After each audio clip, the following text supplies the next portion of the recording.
মাত্র ব্রাজিল আছে না ভাই, আজকের ম্যাচটা জিতা গেছে, কিন্তু ম্যাচটা জিতার পরেও এই মনে কোনো শান্তি লাগতেছে না। এই যে 5টা স্টার আছে না, স্টারের যে একটা শান্তি আছে, ওই শান্তি লাগতেছে না। কি কারণে জানেন? কারণ আজকে আর্জেন্টিনার খেলাটাও দেখছি, আর্জেন্টিনার খেলাটাও 5-10 মিনিট দেখছি, কিন্তু ওই 5-10 মিনিট যে খেলাটা দেখছি, ওই খেলাটা দেখার ভিতরে একটা শান্তি পাইছি যে আর্জেন্টিনার প্লেয়াররা কোন জায়গার বল কোন জায়গায় পাস দেয়, কত সুন্দর খেলা খেলতেছে। কিন্তু আজকে যে ব্রাজিল যে ম্যাচটা জিতছে, ম্যাচটা জিতার পরও কোনো প্রকার কোনো শান্তি পাইতেছি না।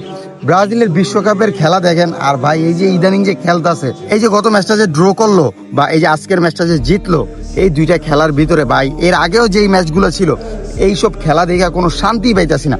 কারণ মূলত ভাই এটা ব্রাজিলের খেলা না, ব্রাজিল এরকম খেলে না। আর্জেন্টিনার খেলা যে আজকে ড্র করছে বা 5-10 মিনিট যতটুকু আর্জেন্টিনার খেলাটা দেখছি, খেলাটা দেখে একটু শান্তি পাইছি। ব্রাজিলের সেই আগের শিবিরের খেলাগুলো খুঁজে পাইতাছি না। এই কারণে ভাই এই যে 90 মিনিট 100 মিনিট যে খেলা দেখি, খেলা দেখে কোনো শান্তি পাই না।